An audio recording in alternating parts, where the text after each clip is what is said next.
joining us. I'm the president of Liftport Group. We're the folks that have been doing advanced technology research in space for about 20 years now. We've worked on all kinds of projects: space elevator, space-based solar power, lunar infrastructure. We've investigated space stations. Um, about 3 years ago, when the pandemic started, we wound up doing a lot of media projects to kind of keep the power on. And as a result of that, we wound up doing 27 virtual conferences. We've interacted with more than 500 super credentialed guests, including the chief scientist of Space Force, two 3-star generals. One's now been promoted to a 4-star general over at Space Force. The chief economist of NASA, the chief financial officer of NASA, and soon I hope to get the chief technology officer of NASA. So pretty amazing guests in our lineup, and tonight's no exception. We're going to bring back Sean Mahoney. We had him on the show a couple of weeks ago, mostly talking about his role in the Space Frontier Foundation. I really encourage you to go catch that show. We'll put the link of that show in the chat here in a moment. But tonight he's going to talk about Masten and the evolution and the shift that's been going on at Masten. So I'm really excited to bring him on. Before we do that, I'm going to showcase a couple elements. I think everybody who's been following our programs knows that we try really hard to be attuned to national policy as it affects space. And so with that, some reports came out this week that are pretty important. So I'm going to post them in the chat here. And these first, now we're not going to go and do like the deep dive that we sometimes do on these documents. We don't have time for it. And these documents, while significant, while important, are not maybe the earth-shaking documents that we've reviewed in the past. So, let's first talk about what this is. This comes directly from the White House. Science and Technology Council came out just a few days ago. And I'm going to skip through parts of it, but the parts I want you to pay attention to are who are the members, right? So NASA's in there. The security groups are in there: National Science Foundation, Defense, Commerce, Department of Energy, always super important. So scroll. We're going to kind of skip some of the preamble, but here's the list, right? These are the things that they want to focus on. I think there's some really important stuff here. I'm always interested in advanced materials, right? Near the top of the list. Advanced engineering materials, our foundation at Liftport was focused on the Earth elevator. I have a stack of failed carbon nanotechnologies over on the shelf over there. Also, we had a stack of pretty successful robots that we built. So the carbon nanotubes you obviously can't see, but some robots are over there and some strings. So that this list of emerging critical technologies encompasses things that are really near and dear to my heart. And then, this is an alphabetical list, not a prioritized list. And so Space and Technology Systems is at the bottom. We're gonna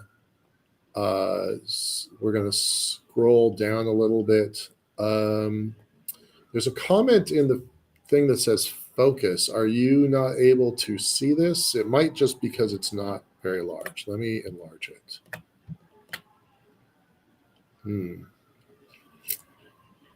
Let me enlarge it some more. Jason, I don't know you, but is that better? Can you give me a thumbs up or thumbs down?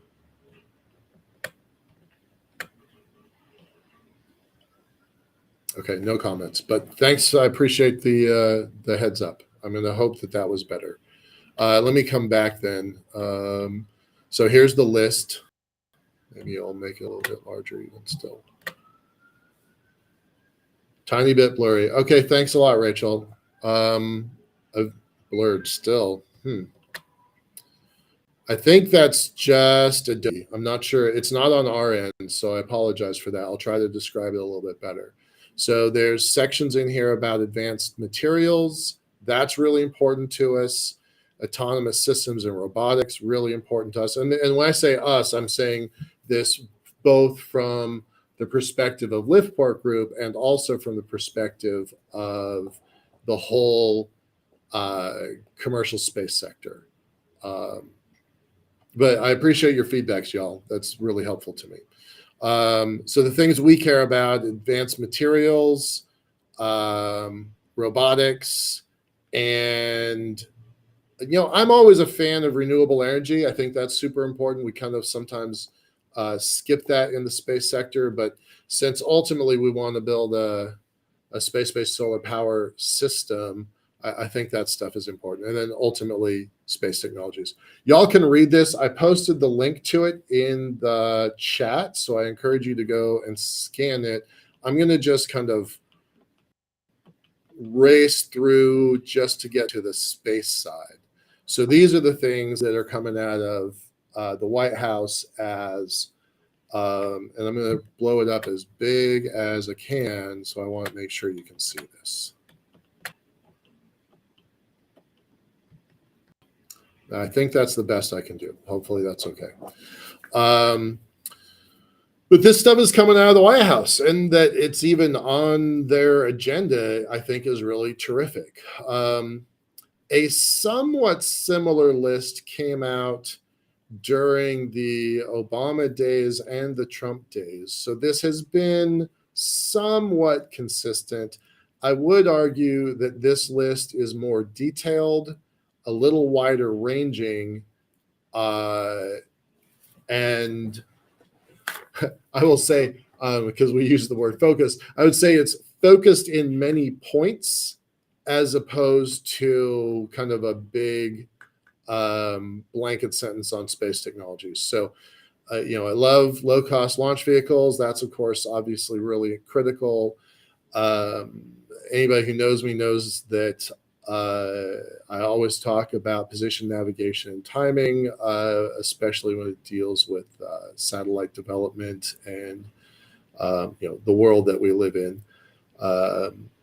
Obviously, entry, descent, and landing is pretty significantly important. So it's really good to see this out there. I encourage you all to take a look at it. Again, we're not going to spend a lot of time because I want to make sure that our guest gets as much time as we can.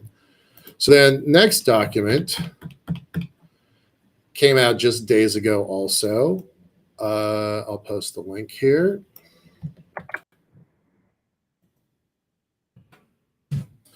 Again, you can kind of see that this happens, right? You'll have a rapid fire. It wouldn't surprise me if in the next few days, other organizations take the first document, the critical technologies list document, and then issue their own reports. That's been a pretty consistent pattern. It's this ripple effect where something is approved at the highest levels, and then each organization, subordinate organization, issues their own response to it and what they're going to do. And so again, scanning all the way to the bottom, critical technology areas, biotech, quantum, is really a regurgitation of what we just saw: advanced materials, and then space technology, renewable energy. So it's kind of a domino effect of the one thing came from the White House, and then immediately afterwards, the Department of Defense issues their follow-on document. I've seen this with my own eyes. I've been a participant at small levels of it. But what's likely to happen is that because this is a DoD document, each of the 6 branches of the service will then soon issue their own service specific modification enhancement to this document. So you can expect Space Force and Air Force to start, digging into, again, these are called cover documents that allow the various agencies and organizations to build what they think is important based on these cover documents. And then finally, switching gears, last week and the week before, we took a look at 2 really important documents, one from Euroconsult and one from Space Capital, that was really an assessment of the ecosystem in 2021 and 2022. What does the space economy look like from an investor perspective? Seraphim, just a few days ago, I think Friday last week, maybe it was Thursday last week, produced this infographic. It's pretty fascinating. I know, Jason, you're going to say focus. I can't do much about this one because it's so big. So I'm going to encourage you to just go download it. It's a poster, right? It's a pretty big poster.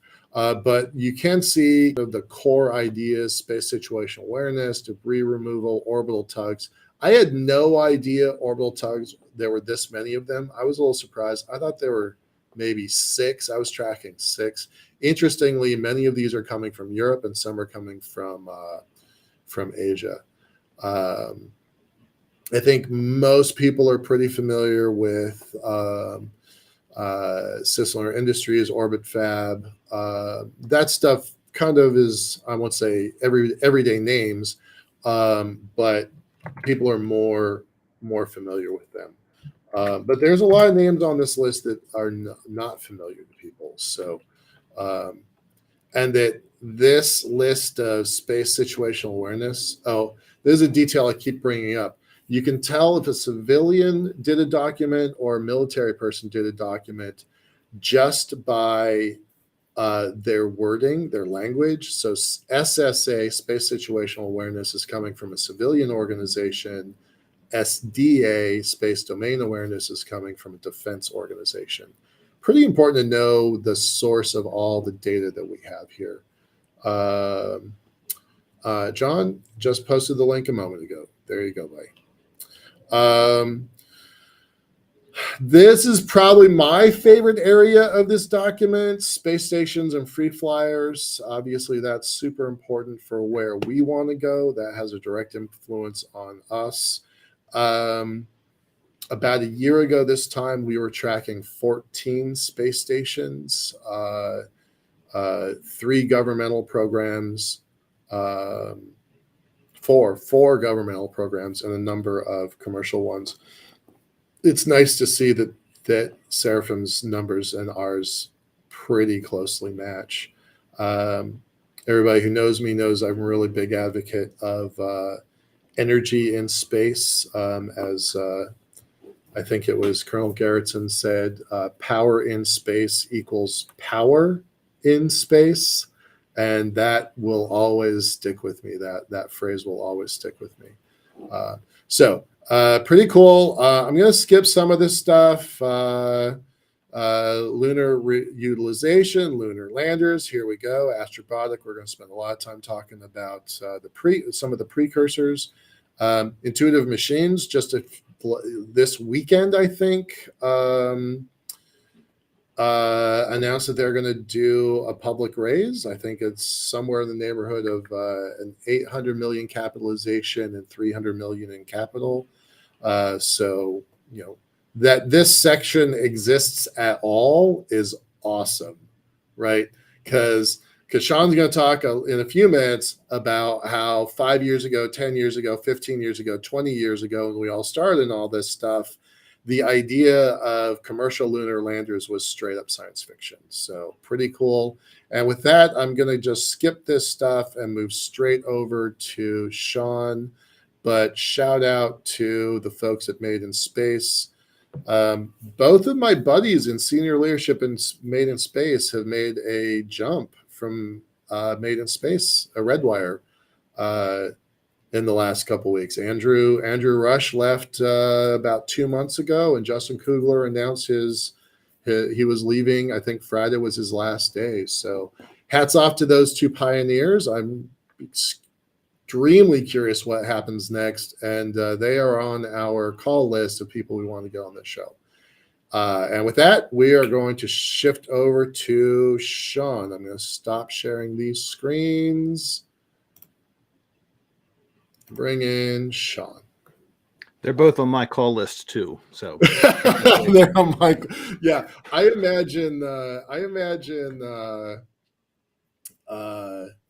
imagine Justin and Andrew are going to get a lot of calls for a while, right? Yeah. Little known fact, one of the very, very first interviews we ever did, long before we had this program of DareGreatly, we had a project called Radio Liftport, and Andrew Rush was an attorney who was really excited about space and wanted to get into the space industry. And we have him on camera saying that he wants to be buried on the moon with his headstone saying first space lawyer. So that was about 10 years ago. Yeah. To get that. So yeah, he's great. And then Justin has been following us for more than 10 years. We submitted projects to his team when he was one of the project managers at the ISS for CASIS, for the Center for Advanced Space, whatever CASIS stands for. Yeah. So, hey, Sean, let's do a super quick recap of you. And currently you are the president of the Space Frontier Foundation. If anybody wants to hear that interview, that was about 2 weeks ago. Definitely want to catch that. Like I said, we'll try and post a link to that here in a moment. But give us a super, because I'm assuming people are either going to know or they're going to go back and listen. So give us like the 2-minute intro there, and then we're going to switch gears and get into today's topic. Awesome. And thanks for having me back. Happy to talk more about this crazy industry that I've come to love. The previous one, we talked a little bit about the foundation, its history, and where there is work to be done, removing barriers and accelerating how humanity moves out into space.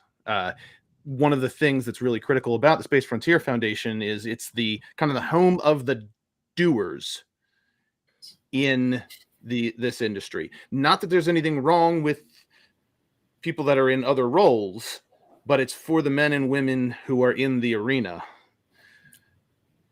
That's the Space Frontier Foundation is really the home for those people, and that is what the organization, one of the things the organization needs to do is support those people who are the doers so that we can accelerate. We can drag our future and the benefits that come from our future beyond this planet, pull that closer to today. So, and when we were talking about that and the things that are going on with the foundation, you asked, well, what about your time at Masten? And I think at that point I said, that's a whole nother thing. So we made a whole nother thing. So for those who don't know, I worked with Masten Space Systems from the end of 2010 up until around about a year ago.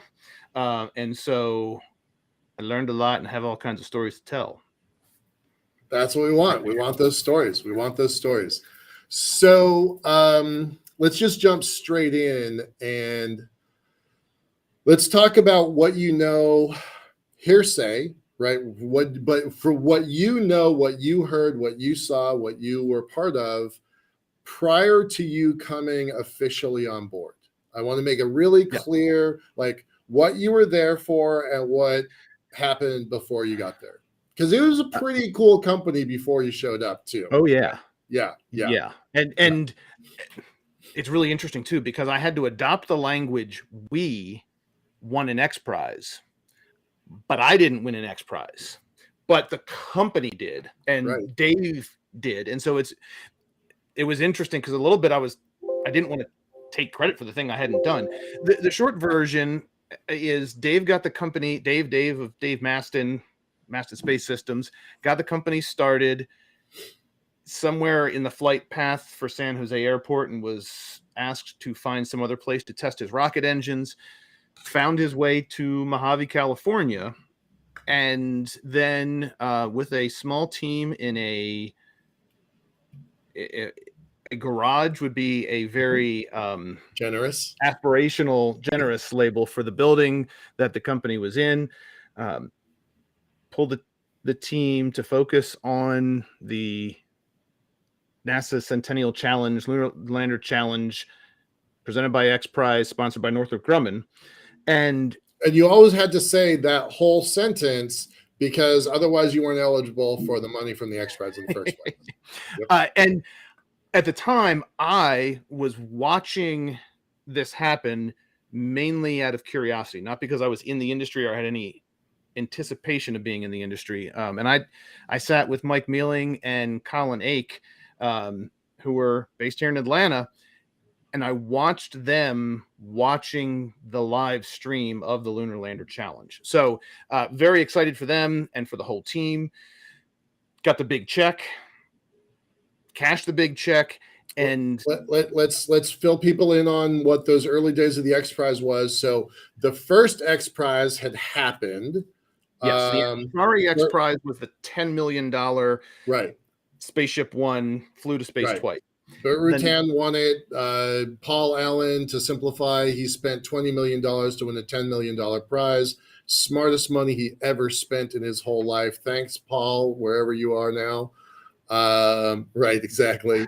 Because I think the whole industry owes a unpayable debt of gratitude for that. So this is after that. So that would have been 2005, 2005, I think. So when were you watching the earliest days? And those were the zombie days, right? Yes, Zombie and Zero were the vehicles that were built for that. That was October of 2009 was when the competition was going to end. That was a $1 million first place prize, and there were some others, and there were a couple different levels. And so what had happened with that competition, there were a number of teams that were competing. Masten completed for the first level. John Carmack Armadillo right won first place in the first round, and I don't think anyone else actually completed. Right. The second round, you had to go farther and fly longer, and John Carmack, being John Carmack, was definitely the favorite to win. Mm-hmm. And Masten managed to, the day before the contest window ended, Masten team went out, successfully flew the vehicle one leg, and then burned up on the pad before they were able to complete it. But that's not the end of the story, because I said we won. We did not win with a smoldering vehicle. We actually took Zoe, and there's a whole story about a composite tank issues and how it didn't actually, keep the stuff in. Volunteers came up with a solution and rewired the vehicle overnight so that the flight team could get some sleep, and came back the next day. It's still fun to run into people that were either there or say they were there when Dave turned to the judges while the vehicle is still being doused with a fire extinguisher, and he said, "Hey, can we try again tomorrow?" And to everyone who has heard that story, it's like there's not a thing in the rule book that says you can't try again, but have you looked at the pad? And so rewired it overnight. Took a trash can lid and turned it upside down so it would catch the leaking IPA. Managed to not only complete the first flight without catching on fire, flew back, did the second one, and won the tiebreaker on accuracy. And so literally from the ashes, the dark horse came to win. And so again, all of this is before me. And it's really cool. It's remarkable. If you dial it out far enough, you can see the NASA Centennial Lunar Lander Challenge and the commercial delivery of payloads to the moon. They fit right together. It's the 10-year gap in the middle that's kind of a problem. So, and that's a little bit of how I get introduced into this story. Right. I knew Mealing. So how much did y'all win? It was $1 million for first place, and then there was another smaller amount, I think $150,000 for second place in the first round. So it was a little over $1 million. Okay. But so the industry expected, and I'm going to go back to my own history. I was on the I was on the ground when the first X Prize was won, so that was a pretty amazing moment. I was also on the Queen Mary when the Space Frontier Foundation had their big annual event that turned into crazy stories with Bert basically waxing philosophic about how he did it. So those are pretty fun days to be part of the Space Frontier Foundation. The parties are literal legend in the industry. So I know that we don't do that anymore. I get why. I understand why, but those were good days, and we had reasons to celebrate. Fast forward, the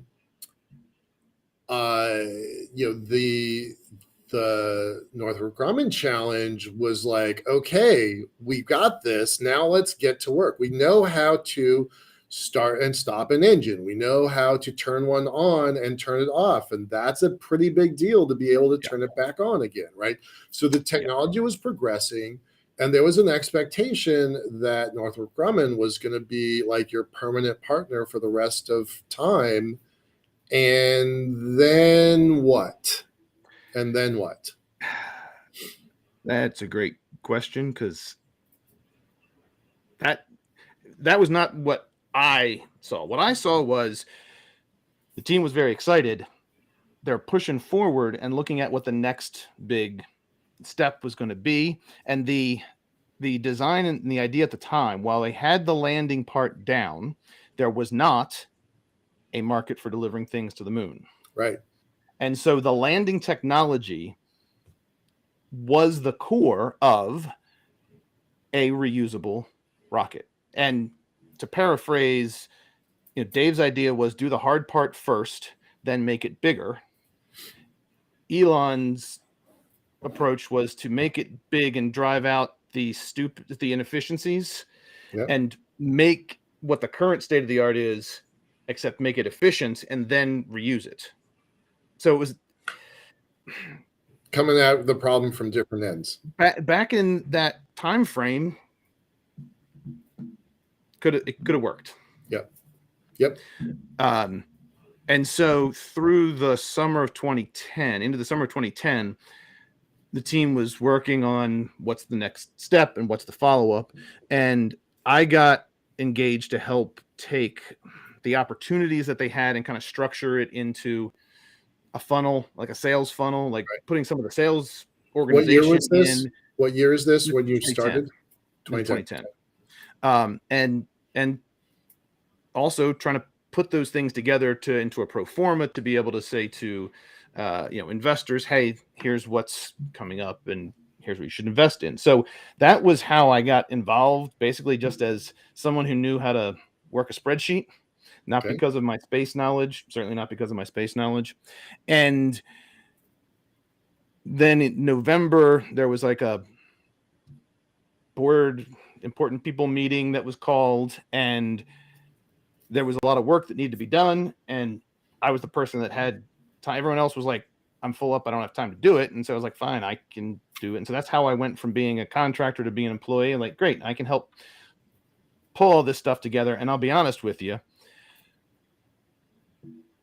I was an employee, but I didn't really know if it was going to go any longer than a month or two. And I was not worried about it. I'm like, great, I'll work for a rocket company for a couple months and then I'll do something else. Like I was not.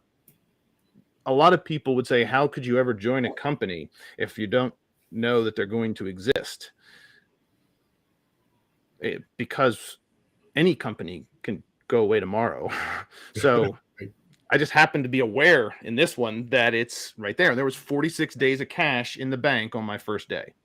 Okay, so let's stick with that, because this really, Dare Greatly is a podcast about money and infrastructure and national policy and how it all relates to space. So you have 46 days of runway, right? Yep. How many people were there? Because $1 million is great if you've got one person. If you got two people, it's pretty good. If you got 15 people, so what was the head count then? It was about, I think, 8 or 9. Okay, so all right, not huge, but to your point there, $1 million in your account is a lot, but $1 million, like they were obviously had run through and not wasted it. Right. Like it's not like right. There was no fancy. Nobody's buying Lambos, right? Yeah. So, then the question was, all right, well, how do we take this and turn this into an investable business? In 2010, was there any chance of getting outside investment? Well, I mean, there was, by virtue of the fact that we had one major one, and it would put in a lot and help get through to win the X Prize, right. And then 2 others in addition to the founding members that had, so the cap table was Dave, team members, 2 other investors who had written checks, and then Joel Scotkin, who had written big check, a couple of checks that had amassed too.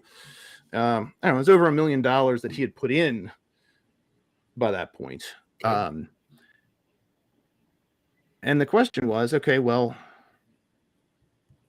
is this actually an investable business? Right. And as we started working on, one of the first things that I did was, okay, you want to raise capital, great. You've got some idea of a customer, phenomenal. We don't have current customers, but we have some ideas of customers. And you've got to demonstrate, you've got a thing that works. Right. Hands down, you have a thing that works. And so I joined the company, and my first thing was start building the book, right? What's the diligence stuff like?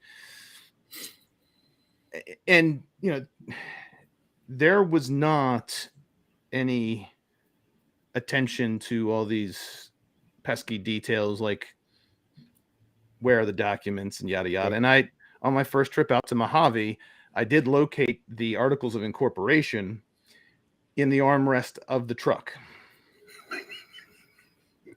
For the record, that's not where it's supposed to be. I know where mine is. And that was just like, and again, don't forget that they had not only built 2 flying precision rocket vehicles, right, but had 1. So right. Who cares? Right. To a certain degree, who cares? And you know what? It gave me something to do, to like, all right, I guess I'm going to start going through boxes. Like, and it, just in case anyone's under the delusion that working for a space company is like some sort of shiny lens flare, Star Trek sort of thing. No. Right. It's not. It's messy. Yeah. You're going to get your clothes dirty. Yeah. So, we had to get in and start fixing some things up. And let me right here, I'm going to add something I've talked about and people are aware of.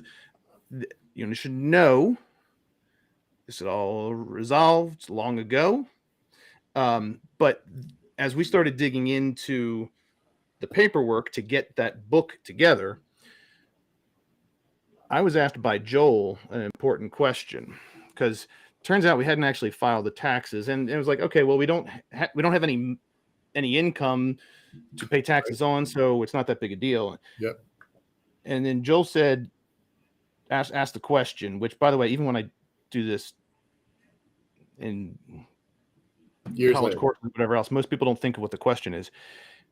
He said, "We are paying our payroll tax, right?" Right. Good question. Very important question. You don't Let have me to look. answer. You don't have to answer it. And there was a period of time Yep. where we had not filed, Right. paid that payroll tax. And just for anyone who's not familiar with it, when you have an employee and you withhold money from the check, from their, you get the total amount, and then you have that withholding amount that the company takes out of your check for the government. Right. They act as a trustee for the government, an agent for the government Yes. to collect that funds and then turn them back into the government. Yeah. Yep. If you don't do that, you're taking money that belongs to the government. And so they don't have a sense of humor about that. No. The good news was that one of the interns had gotten irritated enough that he decided to help Dave out and signed the company up for a payroll service. Great. So in a big chunk of time, the payroll service does that and does send the check. And so the total amount of our exposure was really, it was an earlier phase, and we cleaned the things up and sent a big check to the IRS and said, "Hey, we owe you this money. Let us know what else you need." Right. And it was funny because then we started getting the calls. "Are you aware that you failed to file?" It's like, "Yes, that's why we sent you the money." And they're like, "Oh," like they didn't know what to do because they're used to having to go after people. So that threw a wrench in things. But the good news is that Joel and Dave said, "All right, look, we can manage this," and Joel was willing to help us ride that out. And so, we had to slow down on the capital raise while we were cleaning things up. Yeah. Housekeeping. And in the meantime, we were also building actual customers and actual contract work. So the company had some contracts. We had a contract to fly to under the predecessor to the Flight Opportunities Program, the Cruiser program. We had a 5-kilometer flight and a 20-kilometer flight, max altitude. I think the payload was actually going to be the ADS-B transponder, which we subsequently flew, but never to 5 kilometers or 20 kilometers for that matter. And as we got into it, this is where I started to realize we had to change a couple things. What's the time frame now? We're into 2011. Okay. So the problem is the things we have sold are aspirational. The vehicle is not the vehicle that will go to 5 kilometers is not even built, much less tested. Right. And there were some big steps that were yet to come. And after one test flight where the vehicle got dinged up and we're like, okay, we got to now take it apart and fix things. But we're standing there looking at the vehicle hanging up in the shop and say, well, can we do anything with that thing over there? And that thing over there was Zombie. And Zombie had just been sitting in the corner because it wasn't going to fly to 5 kilometers. It was an old test stand that had been pressed into service. And so, we don't have a whole lot of other options. So what else can we do? So we pulled Zombie out and said, all right, what can we do with this thing? And that right there, focusing on the customer and focusing on what we can do with the thing that exists already, was a real crucial point. And so from my perspective, one of the things that I led within the organization was changing us from a company that was about the rocket to a company that has a rocket, but is about creating value for someone else. That's brilliant. And that is how we went through that 10-year gap when there was no program for going to the moon. And let's just reiterate that for a second. Change the company that had a rocket to a company that has a product for clients, right? Yes. For customers. Yeah. Brilliant. So, the shop was not terribly fancy. We were definitely finding ways to, stitch things together. And through eventually, by the time we got into 2011, Dave was really not having a lot of fun as CEO, because he had to do all of the stuff that he didn't like doing and couldn't spend any time actually designing and building and flying rockets. And so Joel Scottkin, who had successfully built and sold a company in Manhattan on Wall Street, and was the majority investor, agreed to come on board as CEO and put $1 million a year into the business, under the agreement that the rest of the team would bring in another $1 million, because we were about a $2 million run rate to operate the business. So he was going to help the company run until we could get the customers up. And, from 2010, I think we had $0 in revenue. 11, we were, about 800, somewhere in that range. We were 1.2, 1.4 the next year. So we are executing and growing and getting revenue. And we've made it past that 46 days of cash, but it's still kind of tight. It was nice though. And Joel basically said to me, great, I'll be CEO. I don't know why he was negotiating with me. He's the guy who's got the capital. And he's like, Sean, I want you to stay and do all the things that I don't want to do, because I know being CEO is a pain in the ass and you've got a lot of energy. So why don't you do all the stuff, and I'll, be here to back you up and train you up and everything else. Great. So that's what we did. And we were off and running. Company was growing. We were catching traction, and the main service that we offered was taking Zombie and its successors, flying, putting someone else's payload on top of it, and doing flights around takeoff and landing.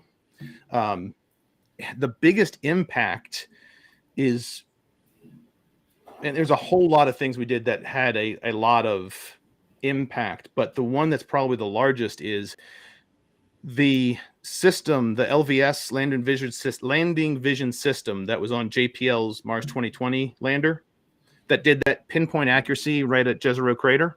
Okay. That's JPL tech. That's JPL execution. It never would have been included but for the testing that we were able to do in Mojave on our vehicle. And so because we worked with them and they didn't have to build and fly a test article, they could connect it up to ours, and then they could make changes and do stuff rapidly. That was the TRL expansion, advancement, And the video and the report is what went to the selection committee to say, yes, we will include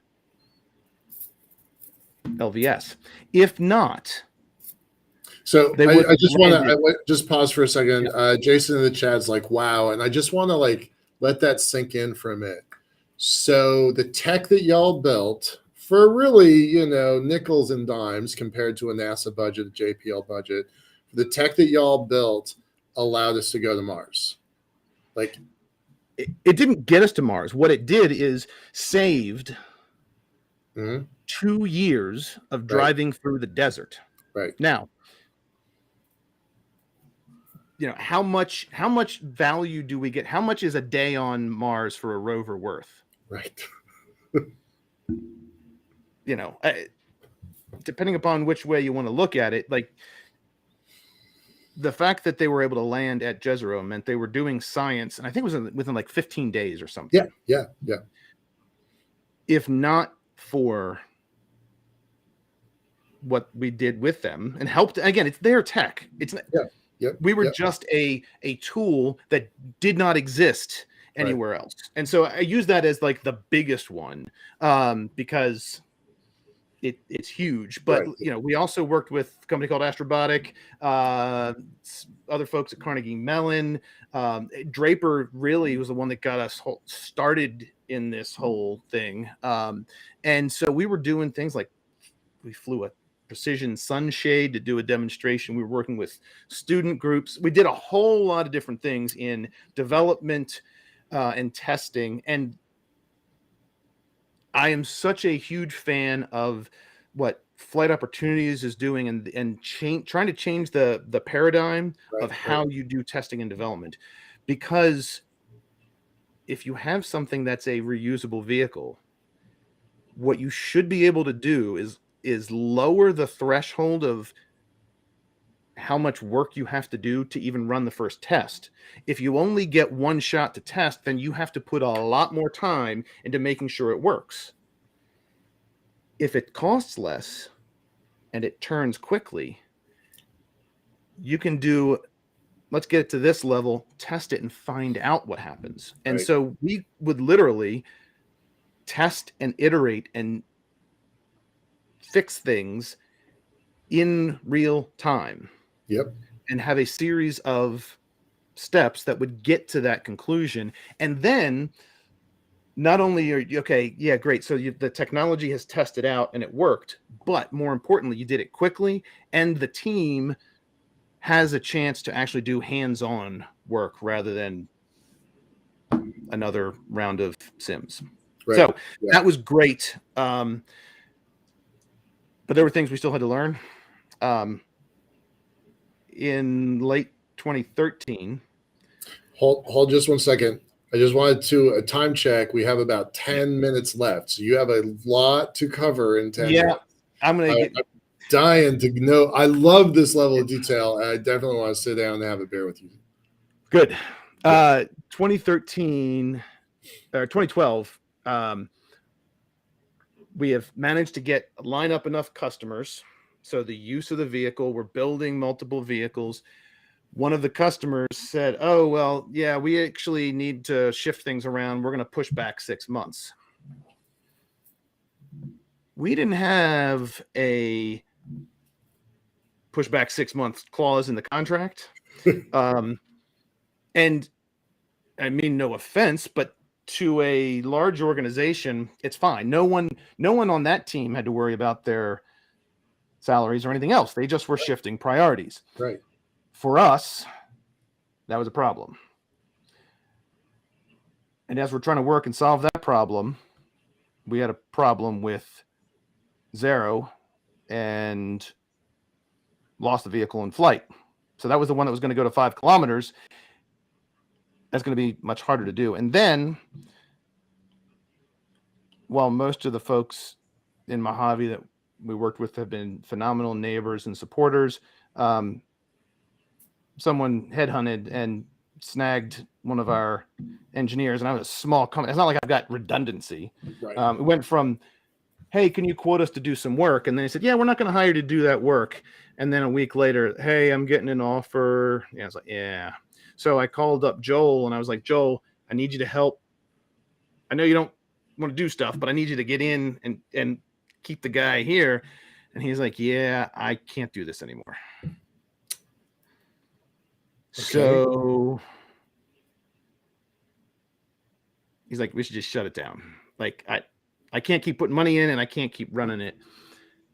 And so I took a day and I was like, that was 2012. This is end of 2012. Wow. And okay. Yeah. I mean, look. Yeah. Bad day. We've been there. We've almost closed the doors many, many times. Right. I said, Joel, look, there's other proposals that are out there. This other customer, they're good. They're going to get to go. I think I might be, we can make something work. I'm trying to convince him to stick around. And he's like, I can't do it, but fine. You do it. Make sure I don't get sued. Okay. That was my interview and my swearing in. So right. I came in January 1st of 2013. Now I'm the CEO of a company that's running out of cash. Again. And I have to figure out what to do. Now, again, I thought, all right, well, maybe we'll make this work. Maybe not. I don't know. We did have to cut salaries to get through. Yep.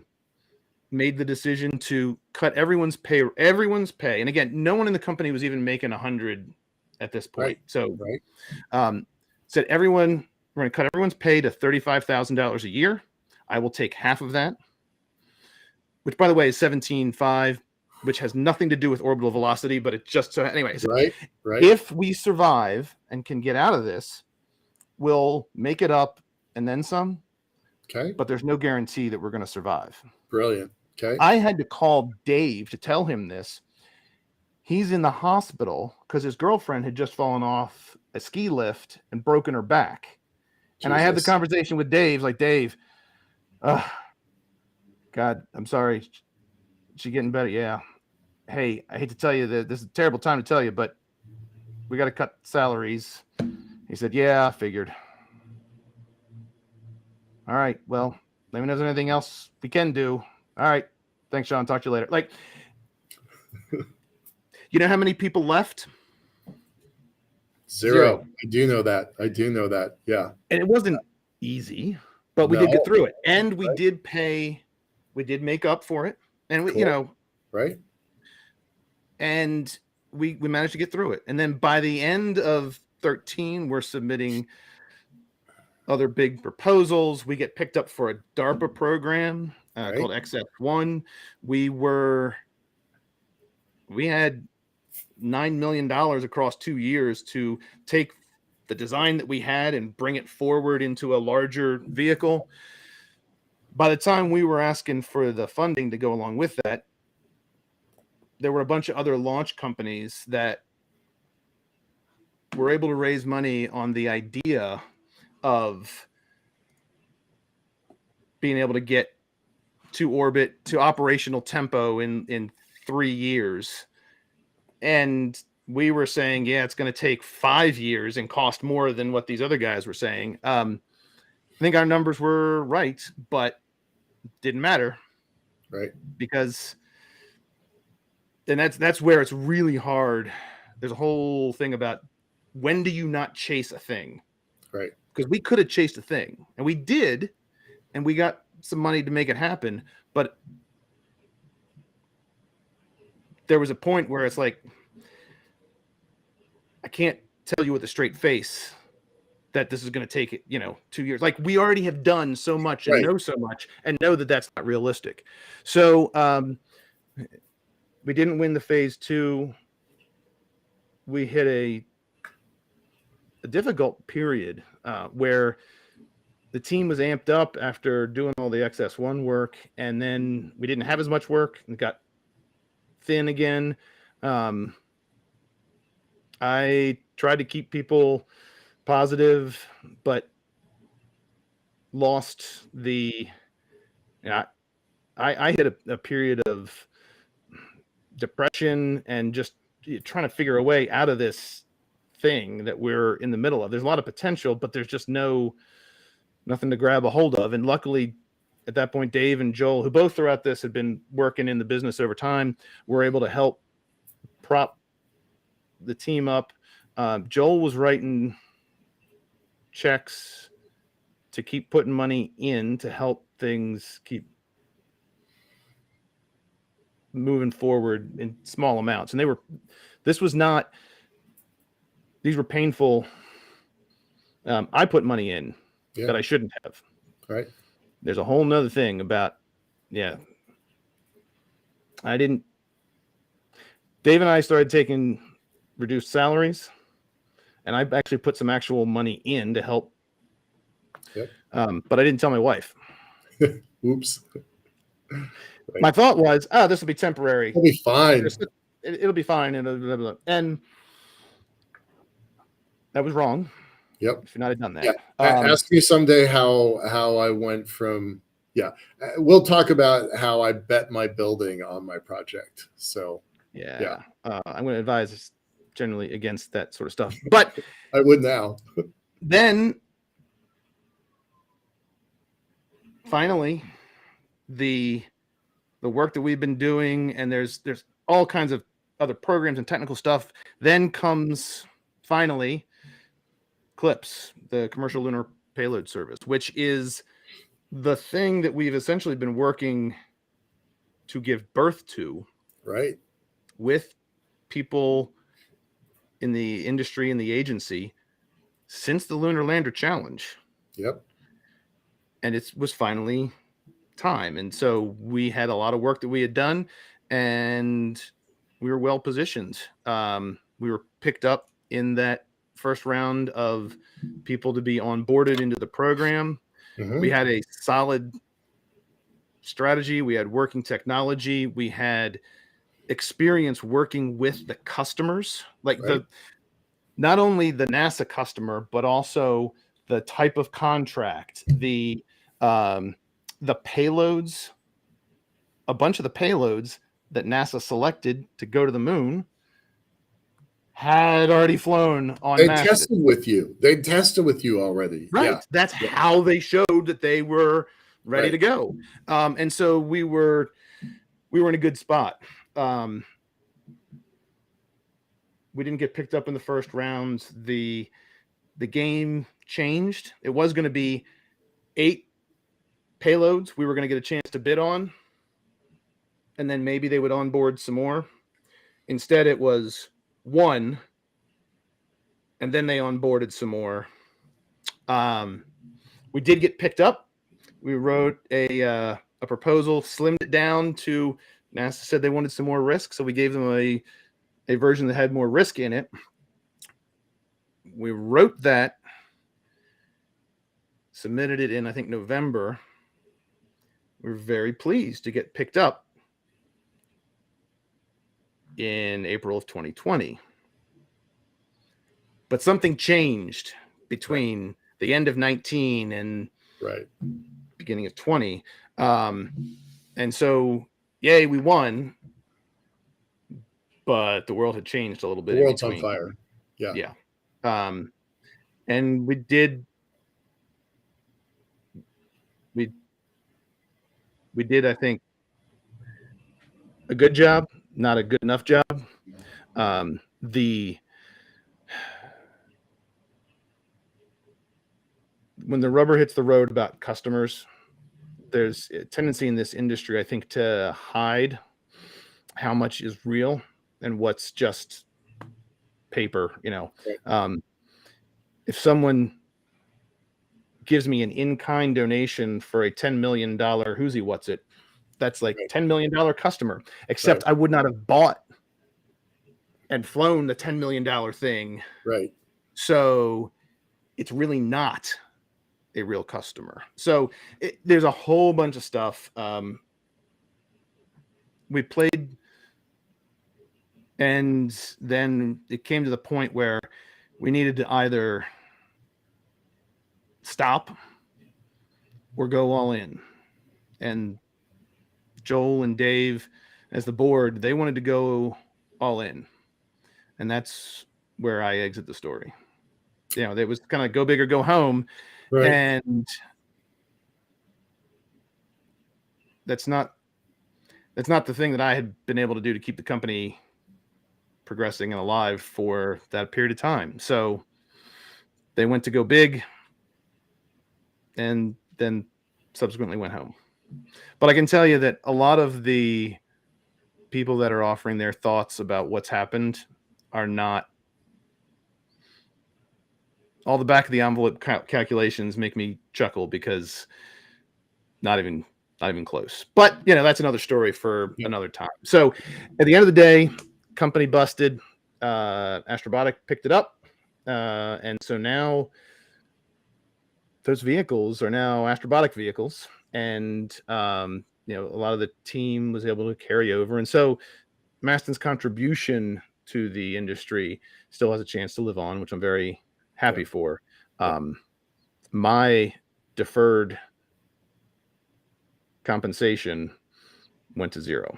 My stock went to zero. Right. I got paid back the missing paychecks, but yeah. So it was tough, but it was also, a lot of it was fun.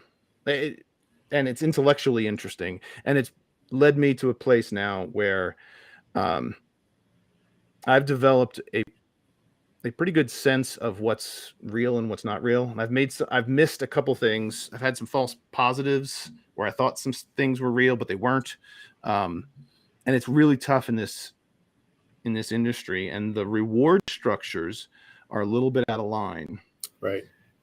And I'm concerned about that.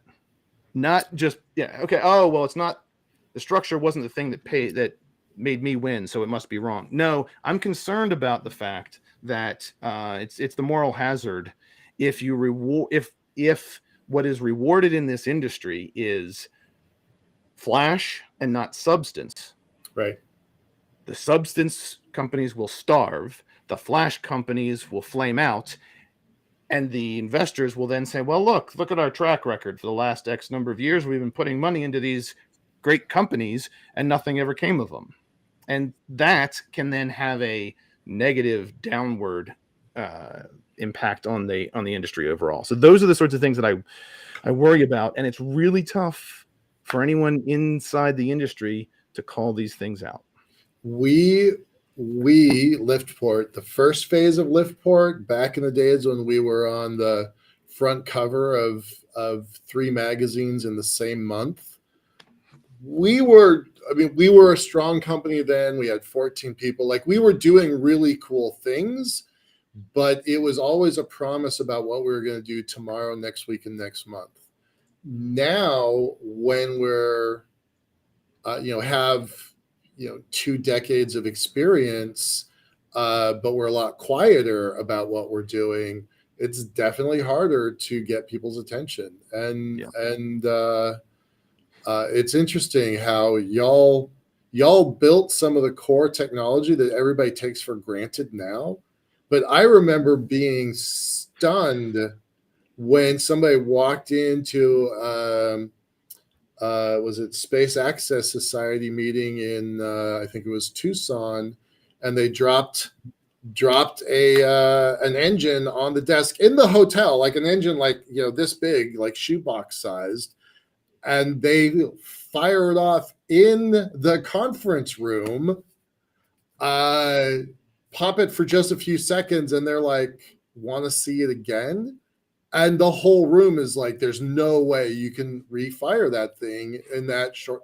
And so those were the days when we were breaking ground all the time. The whole industry was breaking ground. But they don't necessarily reward the been there, done that experience. But by God, if you've got a really cool sketch on a napkin, it's fundable if you went to the right school, if you know the right parties, if you are friends with the right people.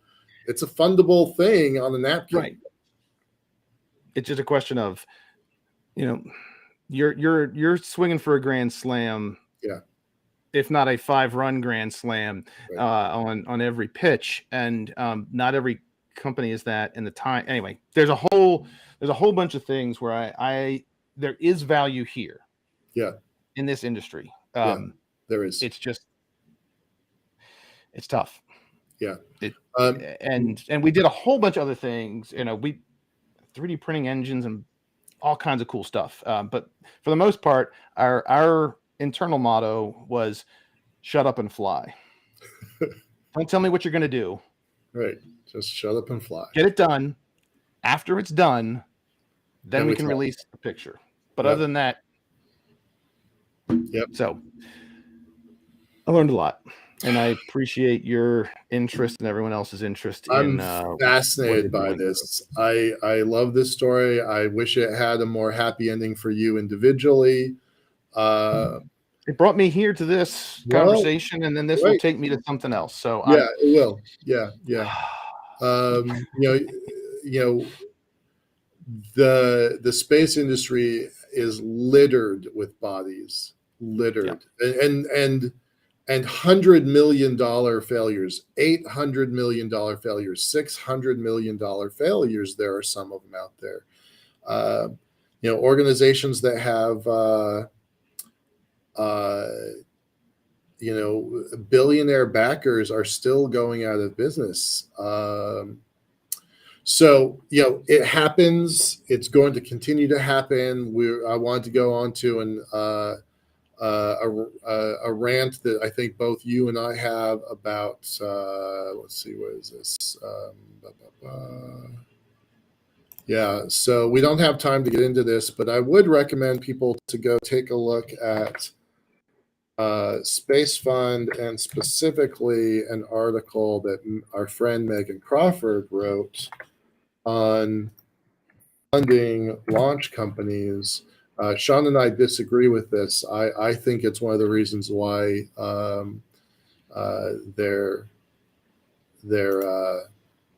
think it's one of the reasons it's like changing this whole industry, and the capital is got to be picky. So fascinating conversation, Sean. This is I think we're still in the to be continued phase.